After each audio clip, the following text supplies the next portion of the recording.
ദൈവകുഞ്ഞാടേ ആത്മനാഥനെ അങ്ങേ ഞങ്ങൾ ആരാധിക്കുന്നു. കൊല്ലപ്പെട്ടവനെ ജീവനാഥനെ അങ്ങേ ഞങ്ങൾ ആരാധിക്കുന്നു. ഉദ്ധിതനായവനെ യേശുരാജനെ അങ്ങേ ഞങ്ങൾ ആരാധിക്കുന്നു.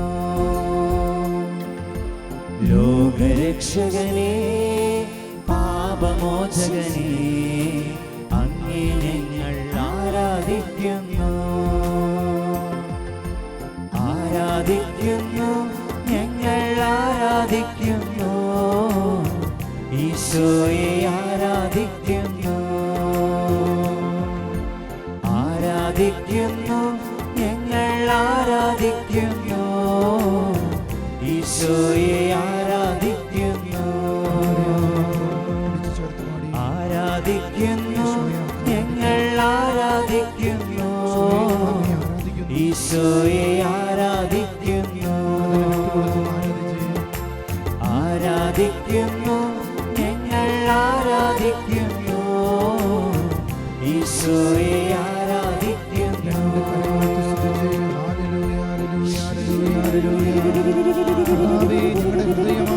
ജീവിതങ്ങളിലേക്ക് ഇറങ്ങി വരണമേ കർത്താവേ. അങ്ങയുടെ സ്നേഹം കൊണ്ട് ഞങ്ങളെ നിറയ്ക്കണമേ. ഞങ്ങളുടെ ആത്മാക്കളെ ജ്വലിപ്പിക്കണമേ. ഞങ്ങളുടെ ജീവിതത്തെ അഭിഷേകം ചെയ്യണമേ. ഞങ്ങൾ അങ്ങയെ ആരാധിക്കുന്നു. ഞങ്ങൾ അങ്ങേക്ക് നന്ദി പറയുന്നു.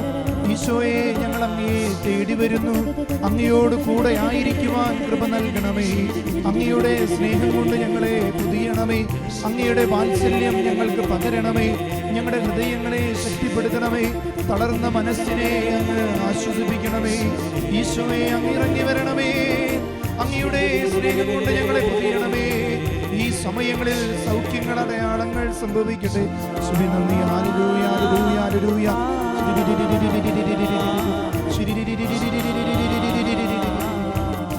ഒന്ന് ചേർന്ന് പാടി ആരാധിക്കാം.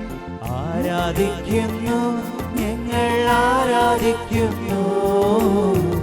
ഈശോയെ ആരാധിക്കുന്നു. കാലിത്തൊഴുത്തിൽ പിറന്നവനെ നമുക്ക് ആരാധിക്കാം. ഈശോയെ ആരാധിക്കുന്നു. നമുക്ക് വേണ്ടി ജീവൻ തന്നവനെ ആരാധിക്കാം. ഈശോയെ ആരാധിക്കുന്നു.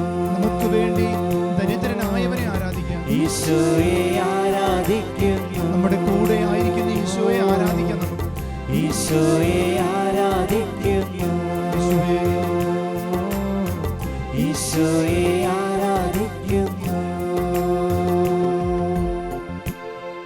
പരിശുദ്ധ പരമ ദിവ്യ കാരുണ്യത്തിന് എന്നേരവും ആരാധനയും സ്തുതിയും പുകഴ്ചയും ഉണ്ടായിരിക്കട്ടെ.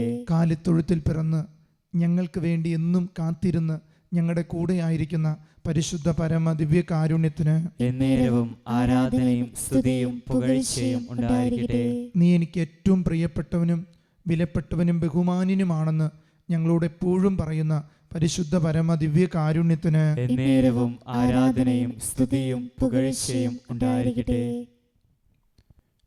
യേശുവിൽ ഏറ്റവും സ്നേഹമുള്ളവരെ, ആത്മജ്വാല ശുശ്രൂഷയിൽ ഏറ്റവും ഭക്തിപൂർവ്വം പങ്കെടുക്കുന്ന ദൈവം നിങ്ങളെ സമൃദ്ധമായിട്ട് അനുഗ്രഹിക്കട്ടെ.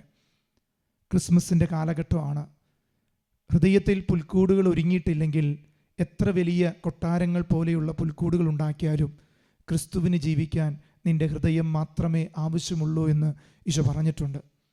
പ്രതീകങ്ങളോടെ നമ്മൾ ഒരുക്കുന്ന പുൽക്കൂടുകളെക്കാൾ ഹൃദയത്തിൻ്റെ സ്നേഹം കൊണ്ട് ഒരുക്കുന്ന പുൽക്കൂടുകളിൽ വസിക്കാൻ ഈശോ ആഗ്രഹിക്കുന്നു. നമ്മളിന്ന് ചിന്തിക്കുന്നത് വലിയ ആഴത്തിലുള്ള ഒരു ബോധ്യമാണ്. ദൈവത്തെ അന്വേഷിച്ച് ആരാധിക്കാൻ ഇറങ്ങിത്തിരിച്ച ജ്ഞാനികളുടെ സംഭവം നമ്മുടെ മുന്നിലുണ്ട്. നമുക്ക് ആ വചനഭാഗം ഒന്ന് വായിച്ച് കേൾക്കാം. മത്തായി ശ്ലീഹായുടെ സുവിശേഷം 2-ാം അധ്യായം 1 മുതലുള്ള തിരുവചനങ്ങൾ. ഹെരോദസ് രാജാവായ കാലത്ത് യൂദയായിലെ ബെത്ലഹേമിൽ യേശു ജനിച്ചപ്പോൾ പൗരസ്ത്യ ദേശത്തു നിന്ന് ജ്ഞാനികൾ ജെറുസലേമിലെത്തി. അവർ അന്വേഷിച്ചു, എവിടെയാണ് യഹൂദന്മാരുടെ രാജാവ് ജനിച്ചത്? ഞങ്ങൾക്ക് കിഴക്ക് അവൻ്റെ നക്ഷത്രം കണ്ട് അവനെ ആരാധിക്കാൻ വന്നിരിക്കുകയാണ്. യഥാർത്ഥത്തിൽ ഈ വചനത്തിൻ്റെ ആഴങ്ങൾ നമ്മൾ ചിന്തിക്കുമ്പോൾ മനസ്സിലാക്കണം. ഒരു കാലഘട്ടത്തിൻ്റെ ജ്ഞാനികളായ മനുഷ്യർ, അറിവിൻ്റെ വെളിച്ചമുള്ള മനുഷ്യർ, അവരുടെ അറിവിനേക്കാൾ അതിലംഘിക്കുന്ന ഒരു ദൈവസ്നേഹത്തെ കണ്ടുമുട്ടാൻ അവർ പൗരത്യ ദേശത്ത് നിന്ന് യാത്ര പുറപ്പെട്ട് ഒരു നക്ഷത്രത്തിൻ്റെ വെളിച്ചത്തിന് മുന്നിൽ കടന്നു വരികയാണ്. പലപ്പോഴും അറിവ് വർദ്ധിക്കുമ്പോൾ പല അടയാളങ്ങളും പലരുടെ മുന്നിലും ഒരു അടയാളമല്ലാത്ത രീതിയിൽ മാറാറുണ്ട് കാലഘട്ടം. കാരണം സത്യത്തെ വിളിച്ചൂതുന്ന പ്രകൃതിയുടെ ചില നിയമങ്ങളെ മറന്നുപോകുന്ന മനുഷ്യരെ ഈ കാലഘട്ടത്തിൽ കാണാറുണ്ട്. ഈ നക്ഷത്രത്തിൻ്റെ പുറകെ അവർ കടന്നു വരുമ്പോൾ അവർ ദൈവത്തെ കാണാനും ദൈവത്തെ ആരാധിക്കാനുമായിട്ടാണ് ദൈവ സന്നിധിയിൽ അവർ വരുന്നത്. സ്നേഹമുള്ളവരെ, യഥാർത്ഥത്തിൽ ഈ ക്രിസ്മസ് നിന്റെ അറിവിനെ അതിലംഘിക്കുന്ന ഒരു കാലിത്തൊഴുത്തിൽ കിടക്കുന്ന യേശുവിനെ തൊട്ടറിഞ്ഞ് സ്നേഹിക്കാനുള്ള വലിയൊരു അവസരമായിട്ട് കാണണം. ചില പ്രതിസന്ധികൾ, ചില പ്രലോഭനങ്ങൾ, ചില അതിലംഘിക്കുന്ന വേദനകൾ, സങ്കടങ്ങൾ നമ്മുടെ ജീവിതത്തിൽ ആഞ്ഞടിക്കുന്ന കൊടുങ്കാറ്റുകൾ പോലെ കടന്നു വരുമ്പോൾ കാലിത്തൊഴുത്തിൽ ശാന്തമായി കിടന്നുറങ്ങുന്ന ക്രിസ്തുവിനെ കാണണമെങ്കിൽ, നിന്റെ ജ്ഞാനത്തെ അതിലംഘിക്കുന്ന ഒരു സംതൃപ്തി നിനക്ക് ലഭിക്കണമെങ്കിൽ കാലിത്തൊഴുത്തിൽ കിടക്കുന്ന യേശുവിനെ നീ തേടിപ്പോകണം. പൗരസ്ത്യ ദേശത്ത് നിന്ന് ഇത്രയും ദൂരം താണ്ടി ദൈവമുള്ള ഇടങ്ങളിൽ ദേവാലയങ്ങളിലേക്ക് കടന്നു വരികയാണ് അവർ. ഈ കാലഘട്ടങ്ങളും ദേവാലയങ്ങളിൽ നിന്ന് മനുഷ്യനെ അകറ്റുന്ന പല പ്രലോഭനങ്ങളും ഇന്ന് എനിക്കും നിനക്കും ഉണ്ടാകുമ്പോൾ നീ തേടി വരേണ്ടത് ദൈവം വസിക്കുന്ന കാലിത്തൊഴുത്ത് പോലെയുള്ള ഹൃദയങ്ങളിലേക്ക്, ദേവാലയങ്ങളിലേക്ക് നീ കടന്നു വരണം. അവിടെയാണ് ദൈവത്തിൻ്റെ സ്നേഹം നമുക്ക് കടന്നു വരിക. ഈ യാത്രയിൽ അവരെ സഹായിക്കുന്നത് ചില സൈൻ ബോർഡുകളാണ്. നമുക്കറിയാം, നമ്മളെല്ലാം യാത്ര പുറപ്പെടുമ്പോൾ ചില സൈൻ ബോർഡുകൾ നമ്മളെ കൃത്യസ്ഥലത്തേക്ക് കൃത്യസമയത്ത് കൃത്യനേരത്ത് എത്തിക്കാനായിട്ട് സഹായിക്കും. അതുകൊണ്ട് ചില സൈൻ ബോർഡുകൾ തെറ്റിയാൽ ജീവിതത്തിൻ്റെ എല്ലാ കണക്കുകൂട്ടലുകളും തെറ്റും. ഈ പൗരസ്ത്യ ദേശത്ത് നിന്ന് ഇവർ കടന്നു വരുമ്പോൾ ഇവർക്ക് ദൈവം കൊടുത്ത സൈൻ ബോർഡ് ഒരു നക്ഷത്രമായിരുന്നു. ഇവർ കൃത്യസ്ഥലത്തേക്ക് എത്തിക്കുന്ന സൈൻ ബോർഡ്.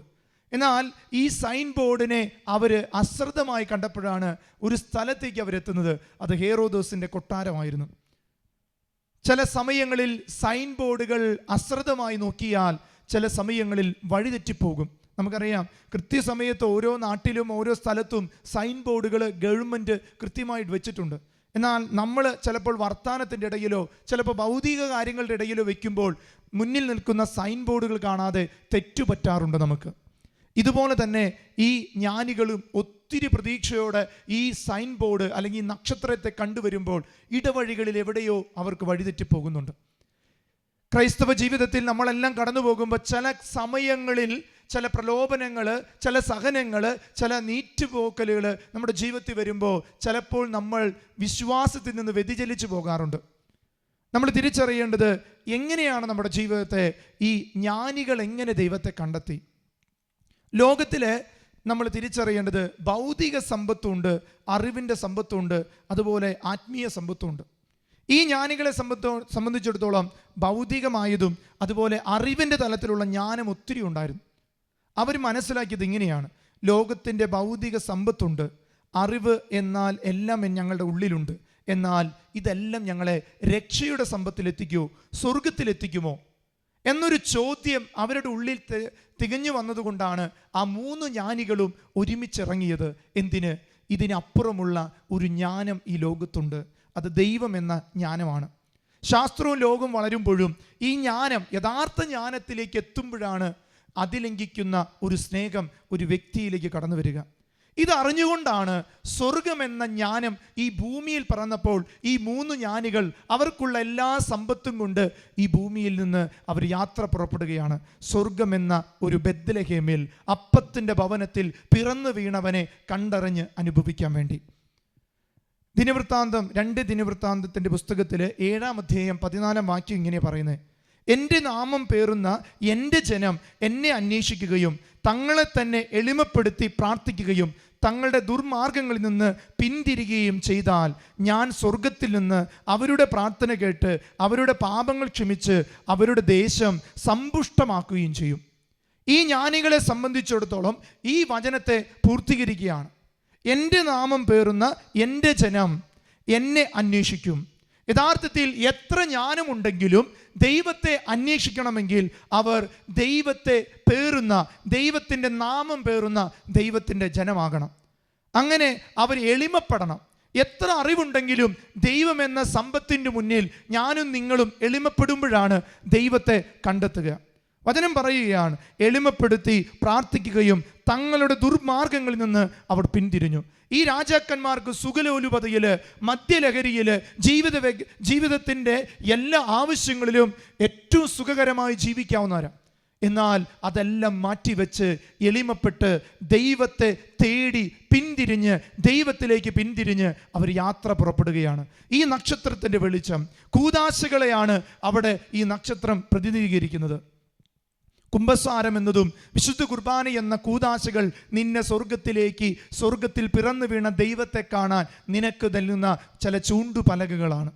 സ്നേഹമുള്ളവരെ, ഈ വചനം പറയുക, അങ്ങനെ അവരുടെ പ്രാർത്ഥന കേട്ട് അവരുടെ പാപങ്ങൾ ക്ഷമിക്കുകയും അവരുടെ നാടിനെ സമ്പുഷ്ടമാക്കും. അവർക്ക് മനസ്സിലായി, ഞങ്ങൾ ഉണ്ടാക്കിയെടുത്ത വലിയ സമ്പത്തിനേക്കാൾ പിറന്നു വീണവൻ്റെ മുന്നിൽ നിൽക്കുമ്പോൾ, ഞങ്ങൾ കൊടുക്കുന്ന സമ്പത്തെല്ലാം ദൈവത്തിന് കൊടുത്തു കഴിയുമ്പോൾ, ഞങ്ങൾ ഭരിക്കുന്ന നാടിന്, ഞങ്ങൾ നയിക്കുന്ന നാടിന് ഒരു വലിയ സമ്പൽ സമൃദ്ധി ഉണ്ടാകും.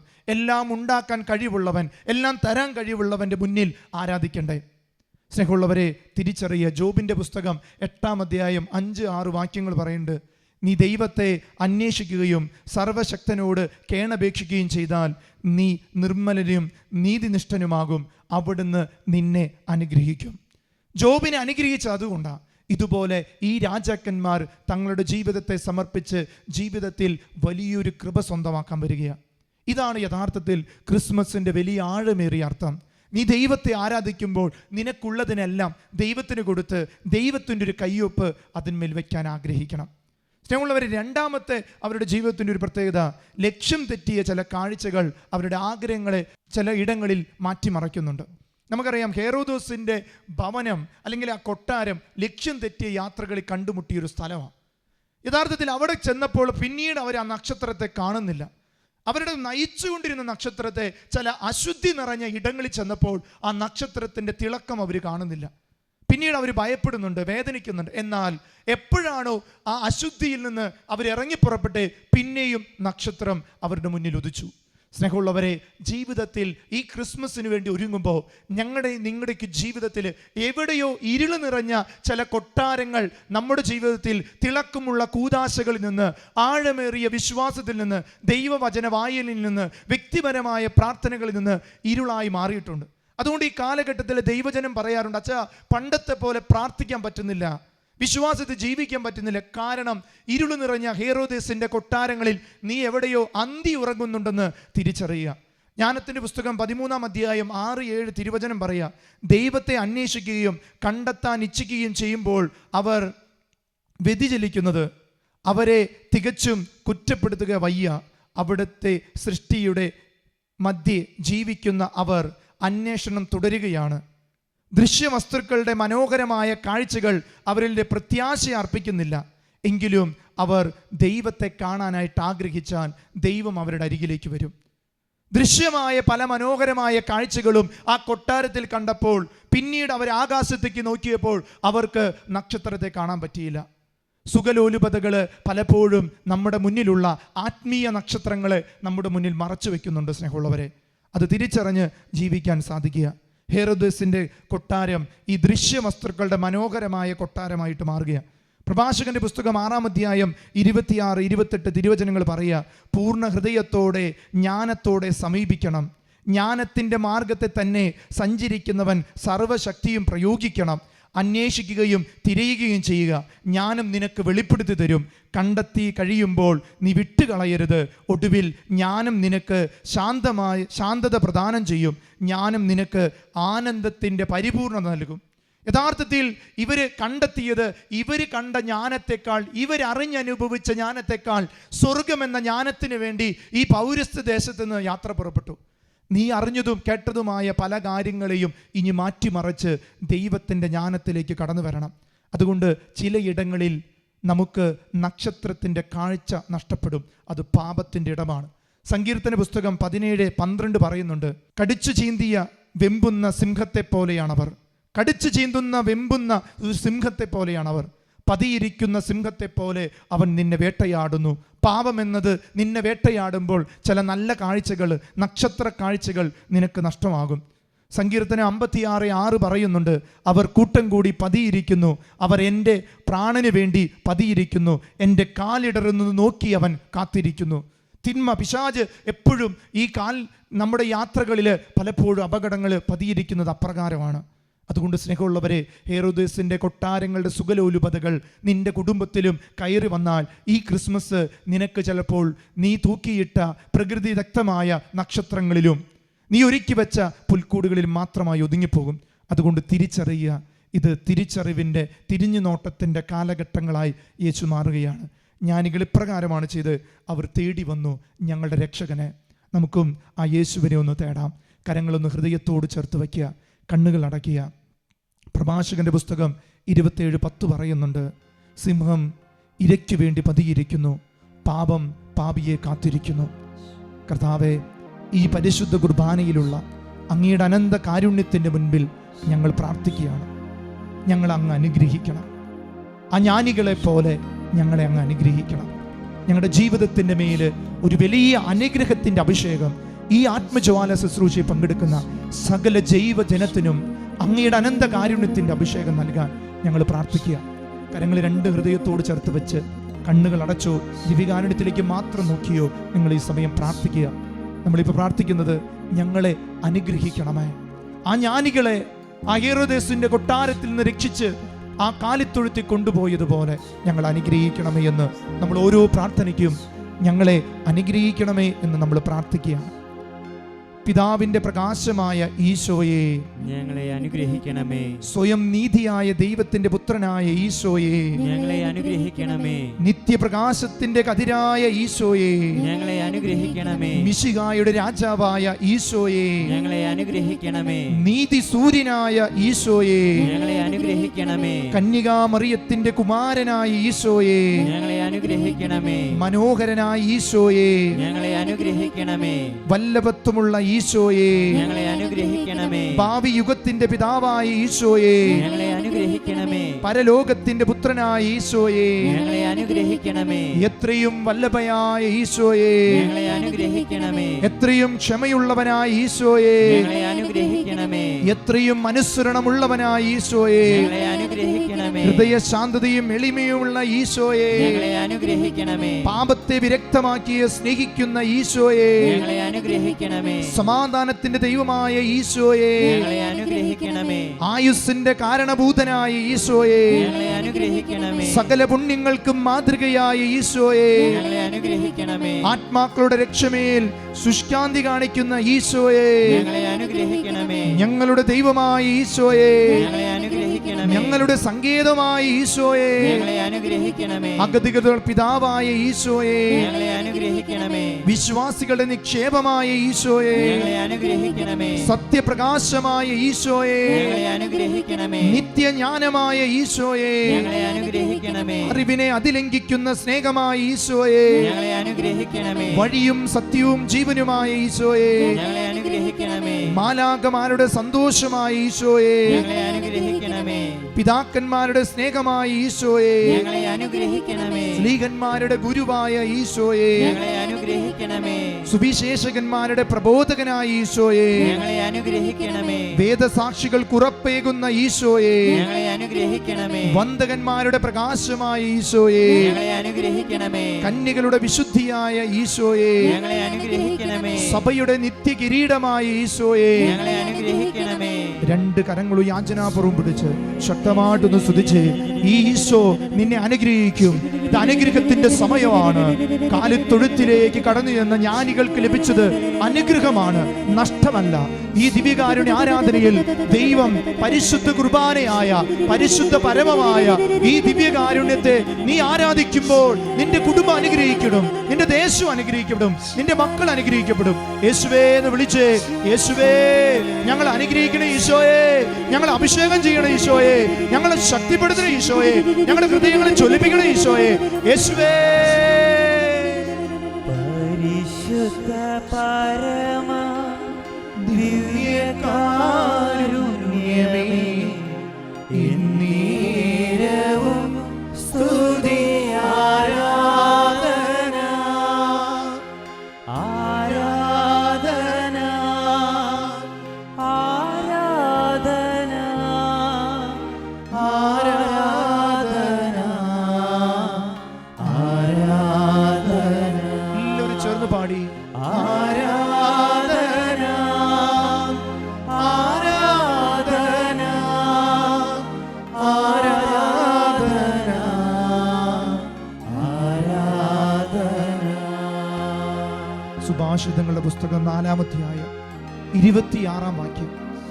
നീ നടക്കുന്ന വഴികളിൽ നിനക്കുത്തരം വരുന്ന ഒരു ദൈവമുണ്ട്. നിന്റെ വഴികളിൽ നിനക്ക് സുരക്ഷിതത്വം നൽകുന്ന ഒരു ദൈവമുണ്ട്. നീ ഒന്ന് കണ്ടേ ഈശോ. കർത്താവേ, ഞങ്ങളാകുന്ന പൊന്നിൻ്റെ വിലയുള്ള മക്കളാണ് ഞങ്ങൾ.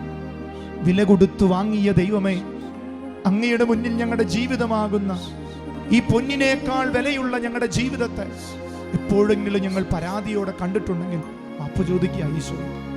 ഞങ്ങളുടെ ജീവിതത്തിന് വലിയ വിലയുണ്ട് ഞങ്ങൾ തിരിച്ചറിയും. കർത്താവേ, ഞങ്ങളുടെ ജീവിതത്തെ പൂർണ്ണമായി സമർപ്പിക്കുക. 2 കരങ്ങൾ യാചനാപുറം പിടിച്ച് പൊന്ന് ഞാനീ സമർപ്പിച്ചതുപോലെ നിന്റെ ജീവിതത്തെ ഈ ദിവ്യകാരുണ്യ സന്നിധി സമർപ്പിച്ച് യേശുവേ എന്ന് വിളിച്ച്, നീ വിലയുള്ള മകനും മകളുമാ. നീ കരയരുത്, നീ തളരരുത്, നീ പൊന്നിനേക്കാൾ വിലയുള്ളതാ. നിന്റെ ജീവിതത്തെ ഈ ദിവ്യകാരുണ്യ സന്നിധി സമർപ്പിച്ച് യേശുവേ എന്ന് വിളിച്ച്, ഹൃദയം പൊട്ടി വിളിച്ച് യേശുവേ.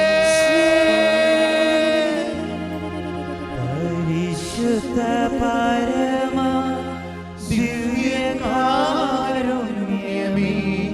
ഇന്നേരവും സ്തുതി ആരാധന ആരാധന ആരാധന ആരാധന ആരാധന. ജീവിതത്തെ ഈശോയ്ക്ക് കൊടുക്കുക. നിന്റെ ജീവിതത്തെ ഒരു മീറ പോലെ സൗഖ്യത്തിന്റെ അടയാളമാകട്ടെ. നിന്റെ ജീവിതം കുന്തിരിക്കം പോലെ പാപത്തിന്റെ അശുദ്ധി വിട്ടുമാറ്റുന്നതാകട്ടെ. 2 കരങ്ങൾ ഈശോയുടെ മുന്നിൽ കൊടുത്ത്, മക്കളെ, പാപത്തിന്റെ നൈമിഷിക സുഖങ്ങൾ ആസ്വദിക്കുന്നതിനേക്കാൾ ഈ ദൈവരാജ്യത്തിന്റെ കഷ്ടതകളിൽ സ്വന്തമാക്കാൻ യേശുവേന്ന് വിളിച്ച്, യേശുവേന്ന് വിളിച്ച്, യേശുവേന്ന് വിളിച്ച് സ്തുതിച്ച് ഈ ആരാധനയുടെ ഈ സമാപനത്തില് വലിയൊരു അഭിഷേകം നിങ്ങളുടെ ജീവിതത്തിൽ വരും. പൊന്നുപോലെ വിലയുള്ള നിന്റെ രോഗങ്ങൾ സൗഖ്യപ്പെടുത്തുന്ന മീറ പോലെ നിന്റെ ജീവിതത്തെ സൗഖ്യപ്പെടുത്തും. നിന്റെ പാപങ്ങൾ കുന്തിരിക്കും പോലെ പുക പോലെ ഈ ലോകത്ത് വിട്ടുപോകാൻ യേശുവേന്ന് വിളിച്ച് ജ്ഞാനികളെ പോലെ നിന്റെ ജീവിതത്തെ, നിന്റെ കുടുംബത്തെ, വേദനകളെല്ലാം കൊടുത്ത് ശക്തമായിട്ട് സ്തുതിച്ച് യേശുവേ നന്ദി. Hallelujah hallelujah hallelujah hallelujah. എല്ലാവരും സ്തുതിച്ച്